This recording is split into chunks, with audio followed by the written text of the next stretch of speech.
अब जो परमात्मा की इस अमर वाणी पर जो विश्वास करेगा वो परमात्मा का हो जाएगा, और जो इस वाणी को नहीं समझेगा वो काल का है, वो काल का रहेगा। जैसे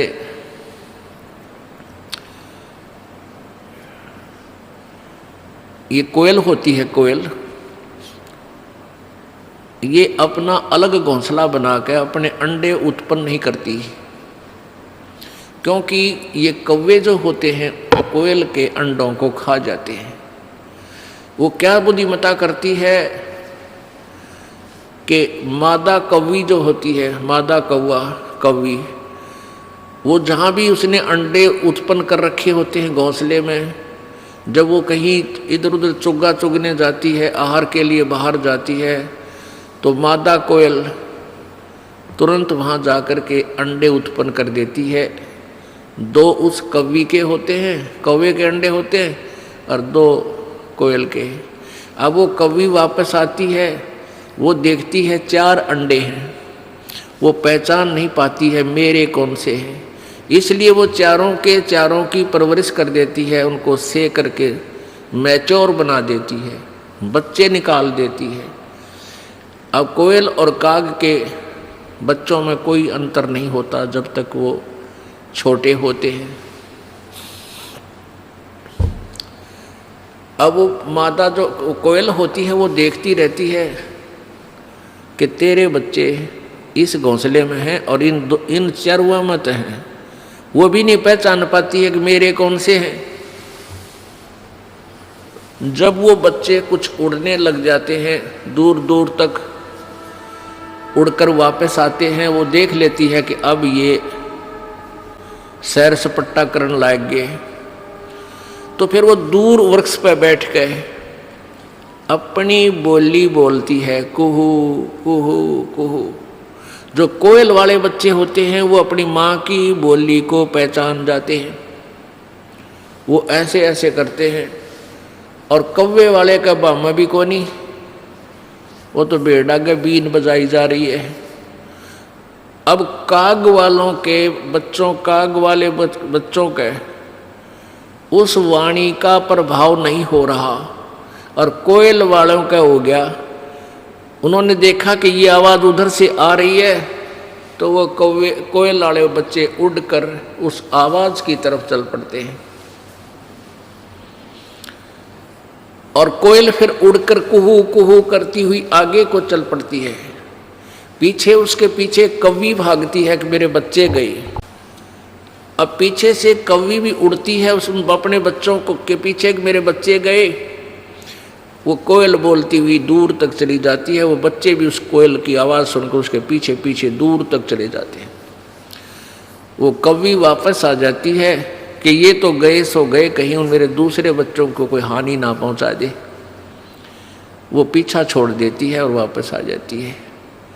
पुण्यात्माओं, इस परमेश्वर की वाणी को काग वाले यानी काल वाले नहीं समझेंगे। ये तो परमेश्वर के बच्चे, कोयल वाले बच्चे इसको तुरंत समझ जाएंगे। उनको अग्रम मग्रम नहीं हो सकती, क्योंकि इतने प्रमाण दास दे देगा इस मन पापी को गुंजाइश नहीं रहेगी बकवाद करने की। और फिर भी नहीं कोई मानता है तो वो कोयल का नहीं, परमात्मा का नहीं, वो तो कौवे का है, काल के ही जाल में धक्के खान का है। शंखों लहर बेहर की उपजे और कहर नहीं जा कोई, दास गरीब अचल अविनाशी वह सुख का सागर सोई। गीता जी अध्याय नंबर 15 के श्लोक नंबर 1 से लेकर 4 में इनमें बताया गया है कि ये उल्टा लटका हुआ संसार रूपी वृक्ष है। ऊपर को मूल मालिक वो परम दिव्य पुरुष यानी परम अक्षर ब्रह्म, तो समझो इस संसार रूपी वृक्ष की मूल है। मूल माने जड़, वृक्ष की जड़ें और तना, और नीचे को तीनों गुण रूपी शाखा हैं। 15वें अध्याय के प्रथम श्लोक में बताया है कि इस उल्टे लटके हुए संसार रूपी वृक्ष के पत्तों सहित और शाखा सहित। ऊर्ध्व मूलम अधः शाखम, ऊपर को जड़ और नीचे को शाखा वाला ये संसार रूपी पीपल का वृक्ष जानो। और जो संत इसके सभी विभाग बता देगा, तना कौन है, डार कौन है, टहनी कौन भगवान है, शाखा कौन भगवान है और पत्ते कौन है, यानी सभी पार्ट अलग अलग से विभाग बता दे, स वेदवित, वो वेद के तात्पर्य को जानने वाला है, अर्थात वो तत्वदर्शी संत है। गीता जी अध्याय नंबर 4 के श्लोक नंबर 32 में कहा है कि पहले जो 25 से लेकर 30 में जो क्रियाएं बताई हैं साधकों की, वो सभी साधक अपनी क्रियाओं को, अपनी साधना को पाप नाशक जानकर ही कर रहे हैं। लेकिन उस चौथे अध्याय के 32वें श्लोक में कहा है गीता जी में कि उस सच्चिदानंद घन की वाणी में ब्रह्मणे मुखे, अनुवादकर्ताओं ने ब्रह्मणे मुखे का अर्थ गलत किया है। इस दास के द्वारा किया हुआ अनुवाद गहरी नजर गीता में आप पढ़ सकते हो यथार्थ रूप में। सच्चिदानंद घन की वाणी, उन्होंने वेद की वाणी लिख दिया ब्रह्मणे मुखे। ब्रह्मणे माने वेद लिख दिया, नहीं, ब्रह्मणे माने सच्चिदानंद घन परमेश्वर यानी परम अक्षर ब्रह्म पूर्ण परमात्मा। कबीर वाणी, कबीर जी की वाणी में विस्तार से कहे गए हैं उनको। चौथे अध्याय के 34वें श्लोक में कहा कि उस ज्ञान को जो परमेश्वर की वाणी में, जो गीता और वेदों से भिन्न है, एक्स्ट्रा है, अलग है, उस तत्व ज्ञान को तो तत्वदर्शी संतों के पास जाकर समझ, उनको दंडवत प्रणाम करने से और कपट छोड़ कर या प्रसन्न करने से वो तत्वदर्शी संत आपको भेद बताएंगे। वो तत्वदर्शी संत कैसा होगा उसकी पहचान बताई है 15वें अध्याय के प्रथम श्लोक में, कि जो इस उल्टे लटके हुए संसार रूपी वृक्ष के सभी पार्ट बता दे न्यारे न्यारे। सवेदवित, वह वेद के तात्पर्य को जानने वाला, अर्थात वो तत्वदर्शी संत है। वो तत्वदर्शी संत की भूमिका परमेश्वर ने स्वयं ही की है। आप आरती, आप साजे, आप किंगर, आप बाजे, आप ताल, झांझ झनकारा, आप नचे, आप देखने आ रहा। कह कबीर ऐसी आरती गाऊं, आपा मध्य आप समाऊं। वो परमात्मा ने स्वयं ही रोल किया है, स्वयं एक दास का रोल किया है। एक गरीब व्यक्ति बनकर राम रटत दारिद्र भलो, टूटी घर की छान, वो सुंदर महल किस काम के जहाँ भक्ति नहीं भगवान। तो परमात्मा ने गरीब से गरीब पुअर निर्धन की भूमिका की कि कहीं कोई किसी का वहम रह जावे कि भाई परमात्मा प्राप्ति तो धनी लोग ही कर सकते हैं, क्योंकि वो भंडारे भी कर सकते हैं, वो धर्मशाला भी बनवा सकते हैं।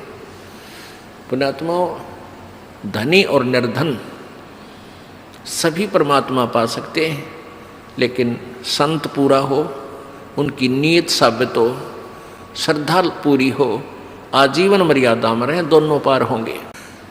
तो परमात्मा ने आप पे आके बताया अपना सारा ज्ञान। स्वयं एक गरीब बनकर कहा कि देखो मैं कितना गरीब हूँ, और जुलाहा जाति में, क्योंकि जब परमेश्वर आए ये छुआछूत की आग घनी लगी हुई थी, चरम सीमा प्रति छुआछूत इन शूद्र वर्ण के व्यक्तियों से ये ब्राह्मण लोग विशेषकर 10 कदम दूर रहा करते थे और कहते थे ये भक्ति के योग्य नहीं है।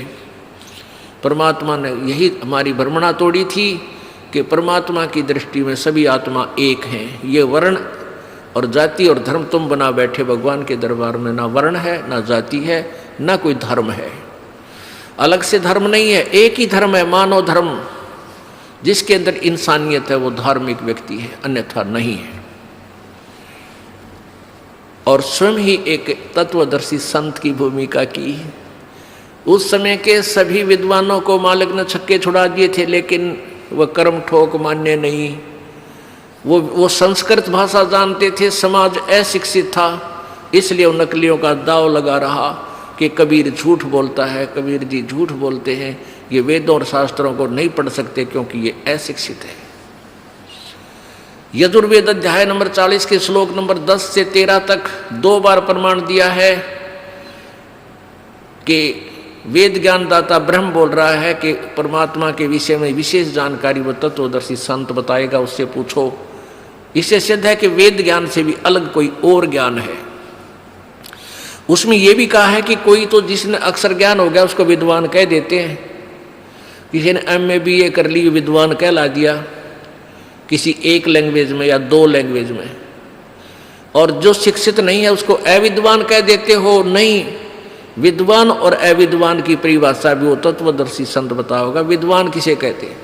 तो कबीर परमेश्वर जी विद्वान थे, वो संस्कृत की भाषा जानने वाले विद्वान कहलाते थे। वो विद्वान नहीं थे क्योंकि उनको अपने संत ग्रंथों का ज्ञान नहीं था, ना वो वेदों से परिचित थे, ना वो पुराणों से परिचित थे जिनकी ओट में डंडोरा पीटा करते।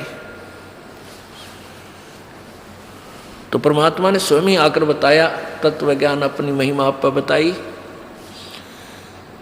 अक्षर पुरुष एक पेड़ है, निरंजन वा की डार, ये तीनों देवा शाखा है, भाई पात रूप संसार। परमेश्वर ने स्वयं आकर बताई अपनी महिमा, अपने द्वारा रची सृष्टि का ज्ञान वो स्वयं ही बताते हैं, और को नहीं मालूम बिल्कुल भी। ये अक्षर पुरुष एक पेड़ है, जो जमीन से बाहर नजर आता है उसको पेड़ बोलते हैं। ये समझो एक पेड़ है,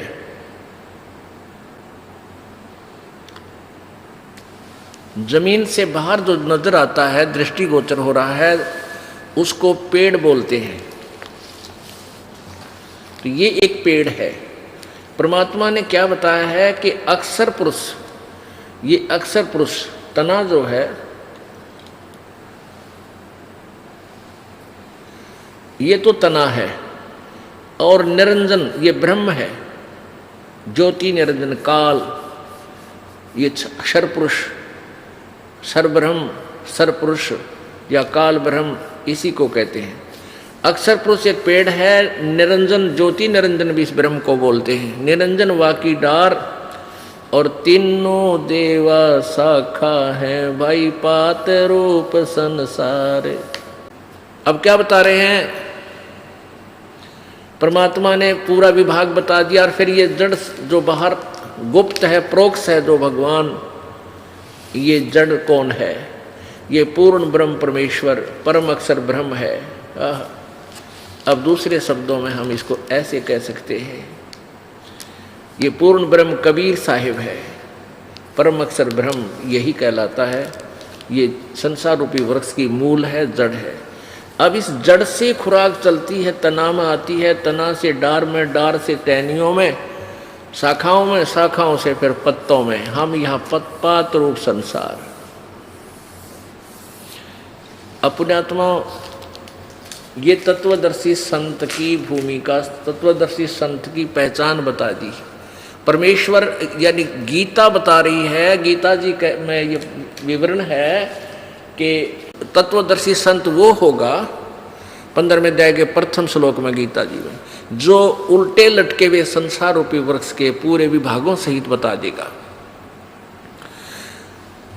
वो तत्वदर्शी संत है। अपने आत्मा, कई अनजान व्यक्ति क्या कहते हैं कि हमारे भक्तों को उल्हाना देते हैं कि तुम्हारे गुरुजी ब्रह्मा विष्णु महेश को सत्कार नहीं देते हैं, उनको छोटा बताते हैं, उनका पूजा को मना करते हैं। पुण्यात्माओं, जब तक वो ज्ञान नहीं सुनते तब तक ऐसा बोल रहे हैं। जिस दिन इस ज्ञान से परिचित हो जाएंगे, ये दास क्या बताना चाहता है, दांतों तले उंगली दबाएंगे और पछताएंगे अपने उन बोले हुए वचनों पे। एक भक्त आया, 15 दिन पहले की बात है कि जी मैं ब्रह्मा विष्णु महेश का कट्टर पुजारी था, विष्णु और शिव का। आपके विषय में एक भक्त ने बताया तो मुझे बहुत बुरा लगा। आपका एक चैनल के ऊपर इस प्रोग्राम मैंने देखा, आप जो बताने लगे तो मैंने आपको बहुत बुरा भला कहा, बहुत गालियां दी, लेकिन फिर भी मैं जल भुनकर भी सुनता रहा तो मेरी चौंध टूट गई। मेरा मोतियाबिंद का ऑपरेशन हो गया, मैं अक्षमा याचना करता हूँ। मैंने ऐसे परम संत को और कुशब्द बोल दिए, क्या मेरा उद्धार हो सकता है? तो पुण्यात्माओं, परमेश्वर कबीर जी कहते हैं कि पूत पिता से बेमुख होई तो भी पिता जानमल धोई।